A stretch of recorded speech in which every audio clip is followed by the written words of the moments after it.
La idea es hablar un poco de tuberculosis y algo de tuberculosis en Argentina, y como el público es muy variado, a veces se hace difícil preparar una charla que trate de mantener, digamos, en la silla a todos. Mi idea fue armar algo en relación a imágenes para hacerlo un poco más ameno, así que vamos a ver cómo surge. Bien. Bueno, cuando uno piensa en tuberculosis, lo primero que tiene que decir es que es una enfermedad infecciosa que está producida por una bacteria, una micobacteria, y que esta enfermedad puede afectar a toda la parte del cuerpo, excepto dos lugares, que es el pelo y la uña. El resto puede afectar a cualquier órgano de la anatomía, y que tiene una vía de transmisión predominantemente respiratoria y que necesita un cierto contacto estrecho para poder transmitirse. Que la mayoría de los cuadros son respiratorios, pulmonares, como una neumonía, pero como dije anteriormente, puede afectar a otros órganos. Y cuando hablamos de patogenia, no es ni más ni menos que los resultados que se dan entre la interacción entre la micobacteria, en este caso, y el huésped o el ser humano. Y uno podría, digamos, hacer una analogía a un partido de fútbol. O sea, pueden suceder tres cosas. Puede suceder que ganar el partido, perderlo o empatarlo. ¿Mm? Cuando ingresa Mycobacterium tuberculosis al pulmón y se aloja en el pulmón, lo primero que le presenta el huésped, en este caso el ser humano, como respuesta es la inmunidad innata, o sea, la inmunidad con la cual el huésped vino. ¿Mm? Y esa inmunidad innata puede suceder que sea tan efectiva que logra contener a la micobacteria en el sitio de ingreso, o sea, en el pulmón. Y prescinde, o sea, no necesita de generar una respuesta inmunológica adaptativa que se genera en los ganglios linfáticos para poder contener el foco. Esto hace un tiempo se lo denomina a estas personas resisters, que son resistentes a la tuberculosis, más o menos entre el 5 y el 10% de la población. Son personas que no enferman de tuberculosis y, como no generan esta respuesta inmune adaptativa, tampoco generan una respuesta inmune interferón gamma mediada que se logra en los ganglios, que después positiviza las pruebas de PPD o IGRA o la tuberculina o mantú, como quieran llamar. En este caso, podríamos decir que el partido quedó 1-0, lo ganó el huésped.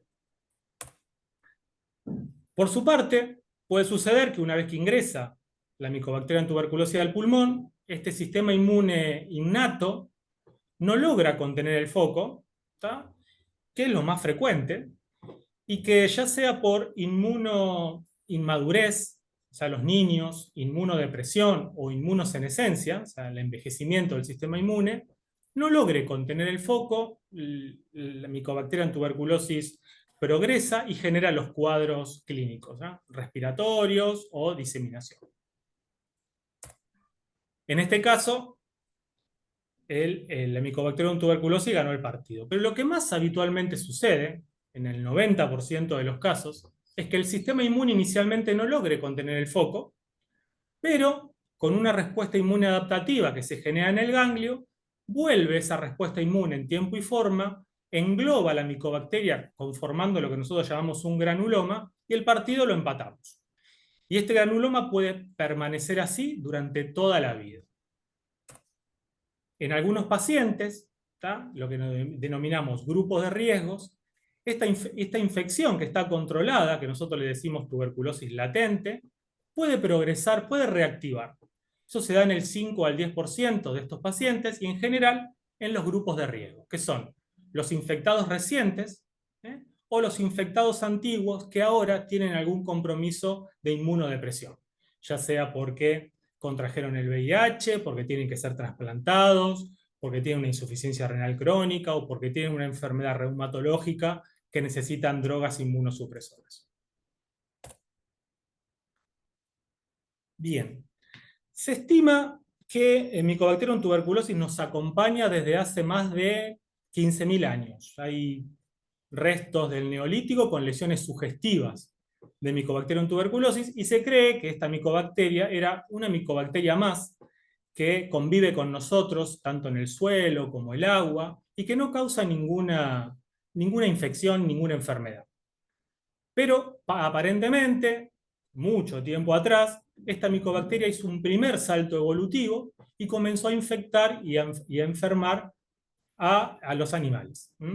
Y cuando el ser humano empieza a domesticar los animales, se produce un segundo salto evolutivo, lo cual infecta y enferma al hombre.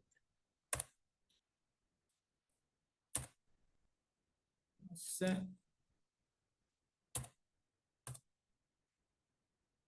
¿Ustedes me escuchan?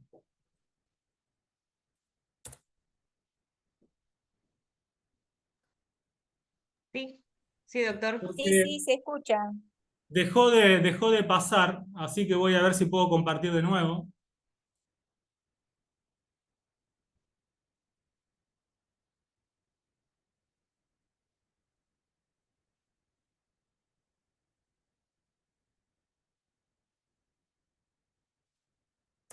Bien, ahora sí. No sé qué había sucedido, pero había dejado de pasar. Bueno, este es el papiro de Ebers. Es un registro egipcio del 1500 a.C., donde dentro de otras enfermedades se hace la primera descripción de la tuberculosis. Posteriormente, ya en el 450 después de Cristo, Hipócrates comienza a describir la enfermedad y coincide en darle una característica, que es la de consunción. Los pacientes se consumían, se adelgazaban. Tisis también significa consunción y tabes significa no tiene cura. ¿Tá? Fíjense que en ese momento era una enfermedad mortal donde no había absolutamente nada que hacer. Esta es una momia inca del 950 después de Cristo y fíjense que muchos pensaron de que la Mycobacterium tuberculosis había sido ingresada o traída por los españoles en la conquista de América, y esto es falso. ¿Tá? Esta momia refleja que ya existía tuberculosis en el continente americano, quizá una forma más leve, pero ya existía. Este es el rey Luis XIII. Este rey, denominado el Justo, había una ceremonia en esa época en la cual consistía en que el rey tocaba ciertas lesiones de tuberculosis que se llaman escrófulas, que son unas lesiones ganglionares que se encuentran en el cuello, y el lema era: el rey te toca, Dios te cura. Y este es el rey que más escrófulas, que es el tipo de lesiones que le describí, tocó. También se lo denominó la peste blanca o la enfermedad de los artistas por la innumerable cantidad de artistas que fueron afectados y de hecho han fallecido por la tuberculosis. Fíjense que más o menos promediando el 1650, uno de cada 5 muertes se debían a tuberculosis.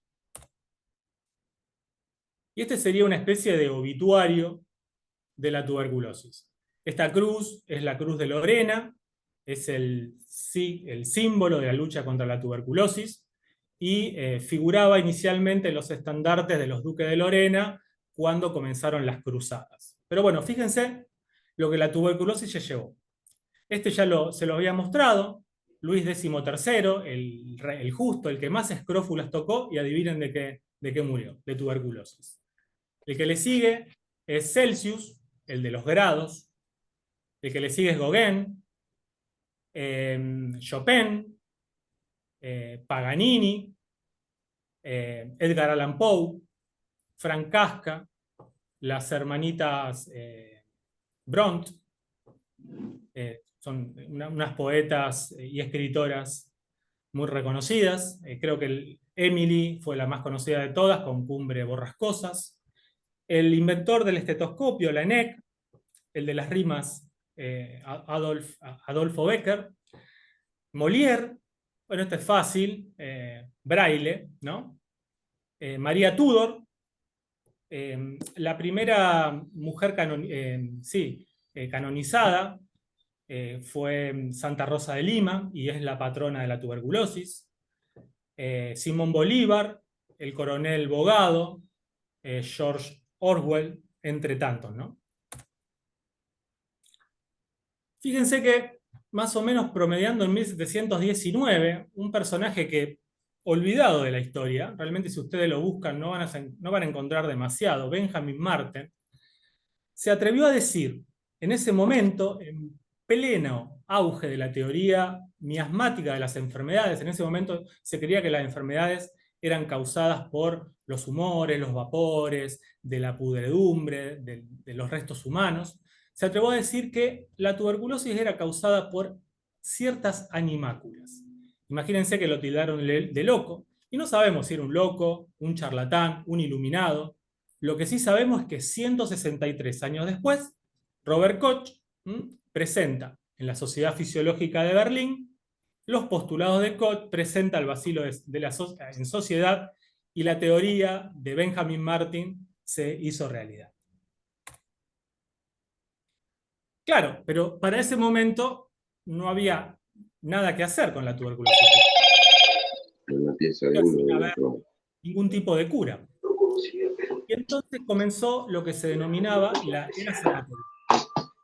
Y se empezaron a construir toda esta serie de hospedajes que tenían una característica en particular. Tenían habitaciones amplias, con techos altos, con ventilación cruzada, y unas galerías muy grandes donde los pacientes tomaban aire, tomaban sol.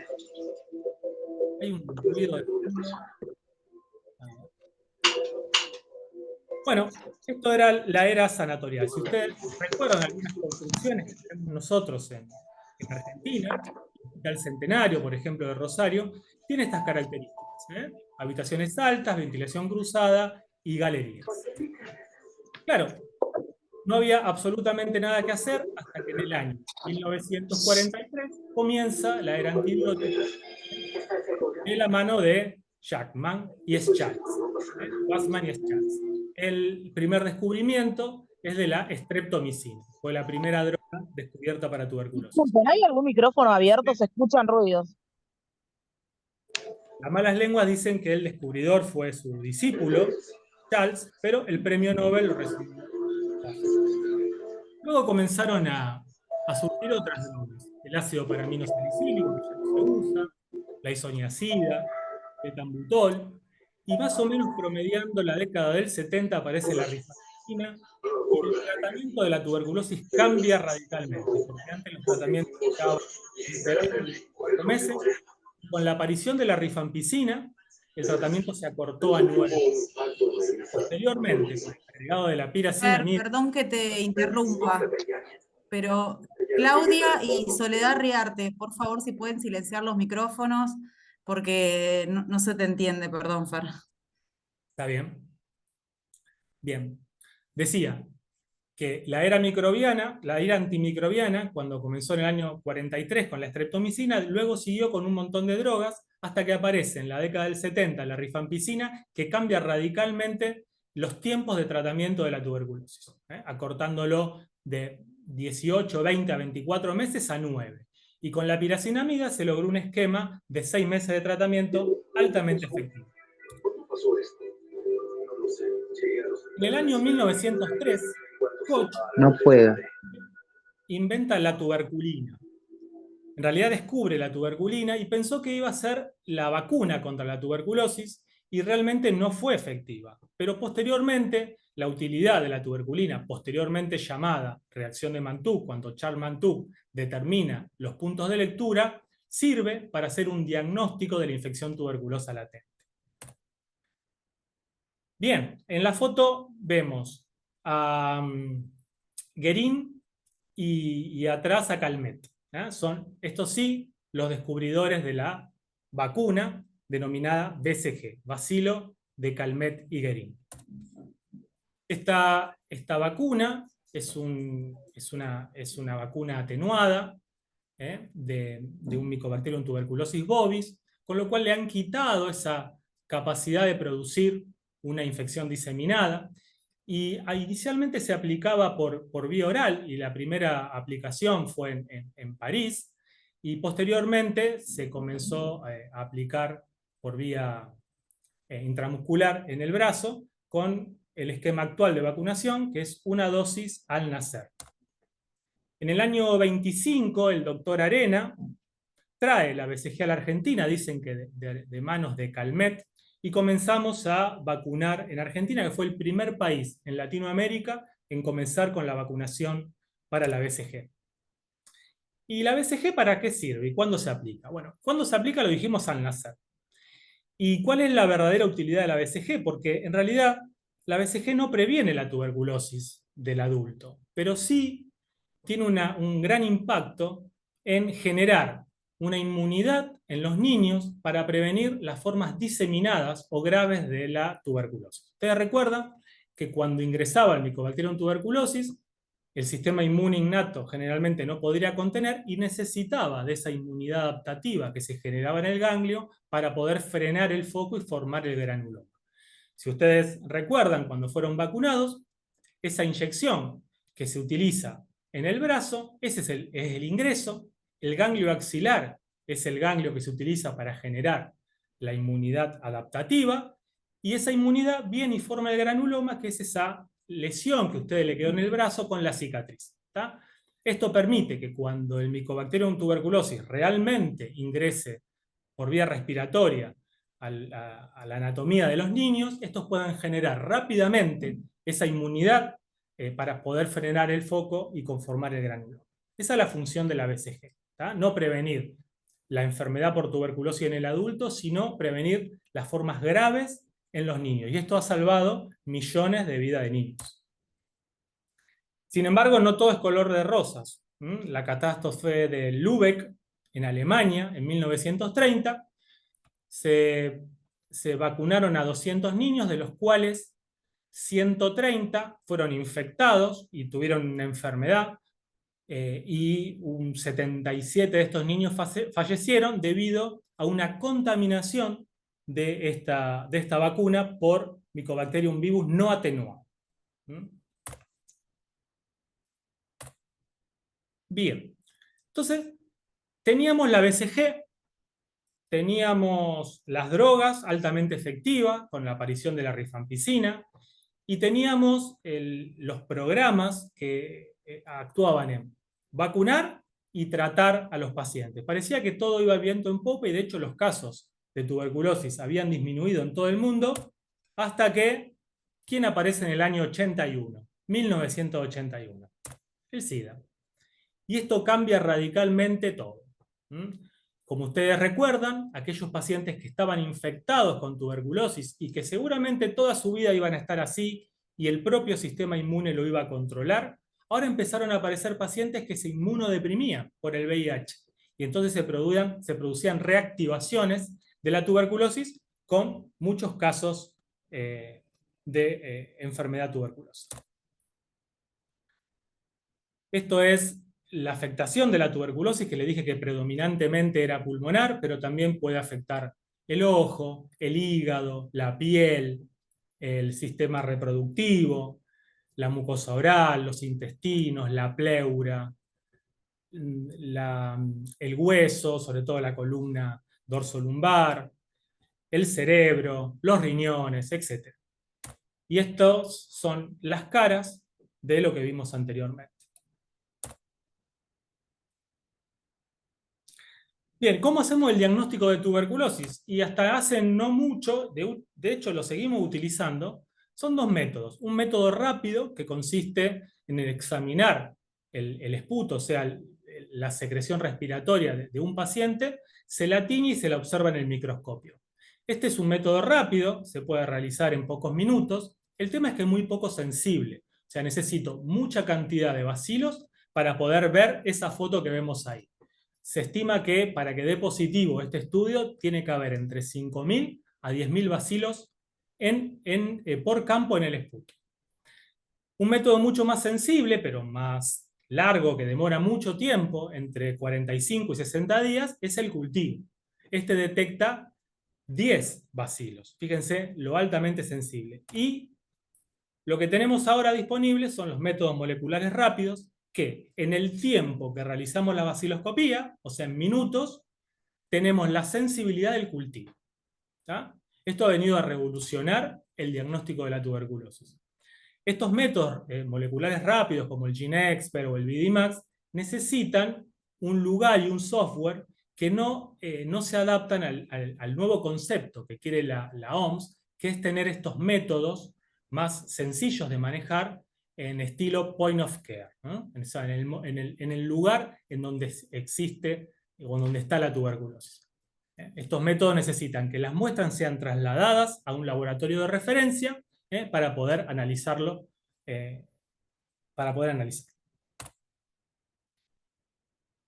Tratamientos.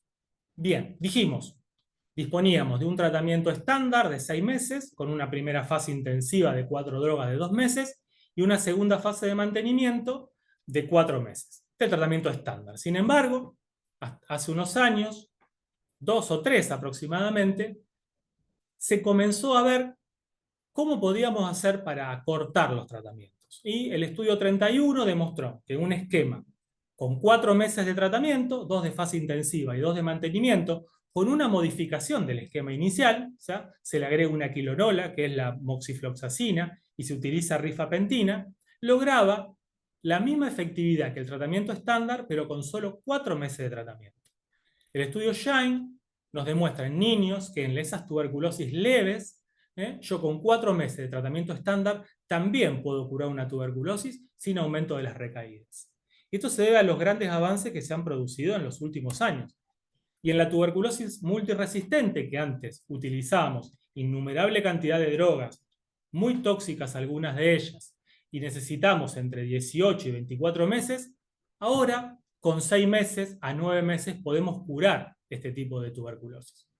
Con el agregado de que han aparecido nuevas drogas, como la bedaquilina y el delamanid, y se han repropuesto algunas otras drogas que resultaron también efectivas para la tuberculosis, como por ejemplo el linezolid, que es una droga que se utiliza para infecciones de piel por estafilococo, o infecciones diseminadas por este germen, se puede utilizar en Mycobacterium tuberculosis con una alta efectividad.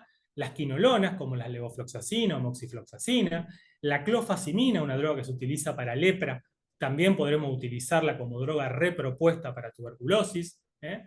Y junto con estas drogas y con las nuevas drogas, hemos podido armar esquemas altamente efectivos con un tiempo de tratamiento muchísimo menor a los que veníamos teniendo. Fíjense, en el mundo aproximadamente por año hay 10 millones de casos nuevos de tuberculosis. Y se producen 1.200.000 muertes al año. Mycobacterium tuberculosis es el agente infeccioso único que causa más muertes en el mundo, y solamente fue superado en el año 2019 y 2020, adivinen por qué. Por el COVID. La tuberculosis tiene algunos determinantes sociales, ¿tá? Y a nivel mundial, fíjense que el mayor determinante social es la desnutrición, la infección por VIH en el segundo lugar, el uso nocivo de alcohol, el tabaquismo y la diabetes. Y en relación a la coinfección, tuberculosis con VIH, nosotros vemos que aquellos pacientes que tienen tuberculosis, 1/8 aproximadamente de esos pacientes que fallecen por tuberculosis tienen VIH. Y esto es porque la tuberculosis tiene otros determinantes, además del VIH. Pero 1 de cada 8 personas que mueren por tuberculosis tienen VIH. Pero a la inversa, de los pacientes que mueren por VIH, el 25% tiene tuberculosis. O sea, fíjense lo letal que es la tuberculosis en los pacientes con VIH.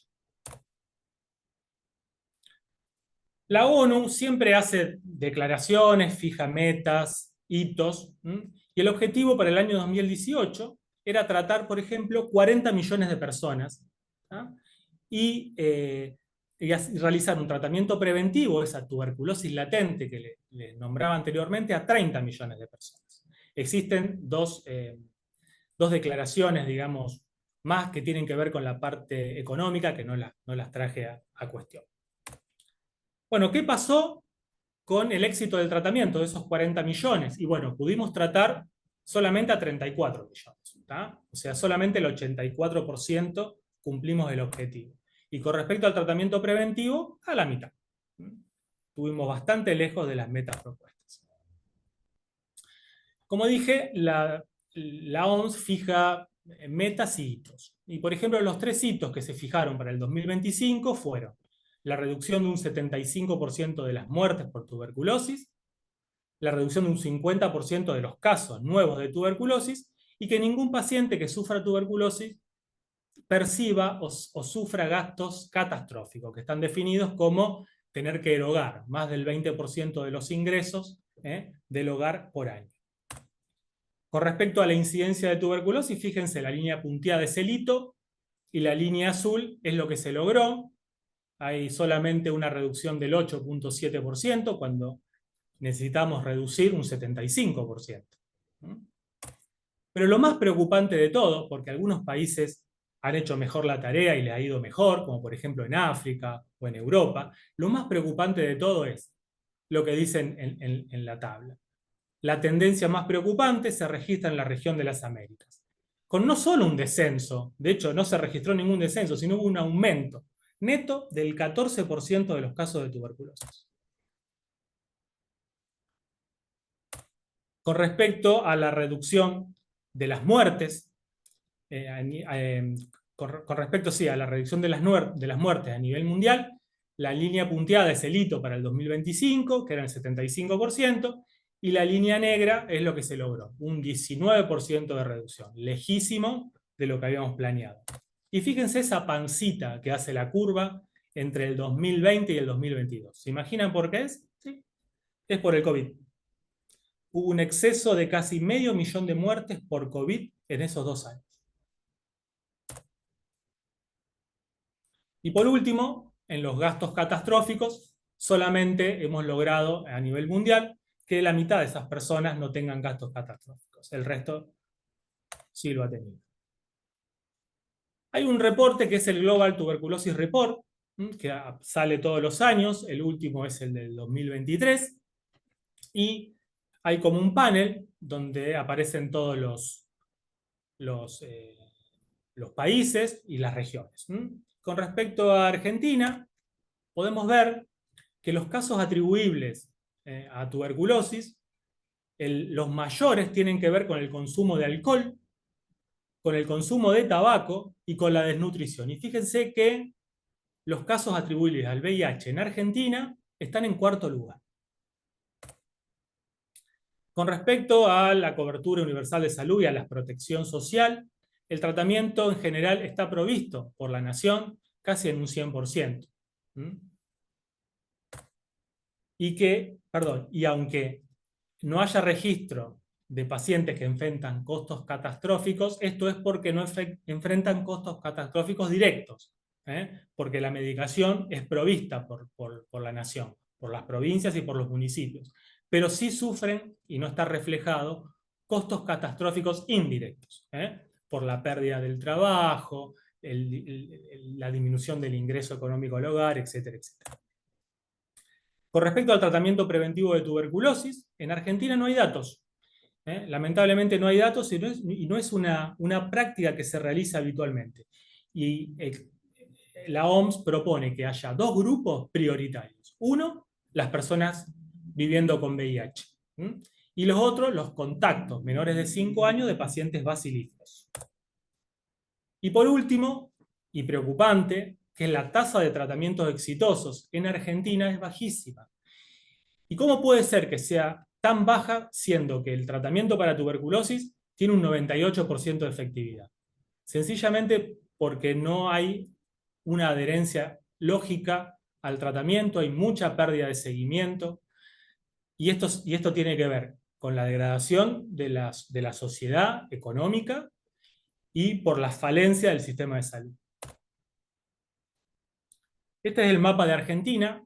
Ustedes ven que la tasa de tuberculosis son aproximadamente 30 casos cada 100.000 habitantes, así se miden las tasas, y la mortalidad 1.5 muertes por tuberculosis por 100.000 habitantes. Pero como ven, la distribución es muy heterogénea, donde hay regiones como por ejemplo el norte, Cava, provincia de Buenos Aires, que tienen alta tasa de notificación, y regiones mucho más favorecidas. Resumiendo, podemos decir que Argentina es un país con una moderada endemicidad, que tiene una moderada mortalidad, pero tiene una elevada heterogeneidad. A su vez, existe una elevada degradación de las condiciones de vida y falencia en los sistemas de salud, lo que hace que tengamos una alta o una baja tasa de éxitos en los tratamientos cuando tenemos un esquema con una altísima efectividad. Tenemos un déficit de equipamiento point of care. Básicamente, el point of care que pretende la OMS es ausente en Argentina. Lo que sí tenemos es un aumento paulatino de estos aparatos de Ginexpert o BD-MAX que se localizan en regiones estratégicas, pero en laboratorios de referencia.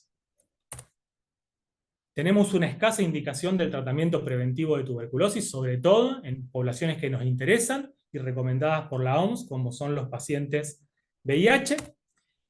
Y fundamentalmente, el problema que tenemos en Argentina es que la tuberculosis no está puesta en agenda. Es una enfermedad que se oculta, que se esconde debajo de la alfombra y que pese a tener recursos, no lo estamos utilizando y tenemos este mapeo que realmente es preocupante. Y este mapeo no solo es preocupante como una foto que ustedes ven ahora, sino que venimos arrastrando este problema desde el año 2013. Desde el año 2013 se produjo un quiebre en el descenso paulatino de los casos de tuberculosis que teníamos desde el año 81. En el 2013 se produjo un aumento sostenido de los casos hasta el día de hoy. Así que la idea es tratar de concientizar y de convencer a las autoridades de que se necesita poner el tema en consideración, aportar fondos, darle una vuelta de tuerca, porque la situación, digamos, es bastante preocupante. Así que muchas gracias por su atención.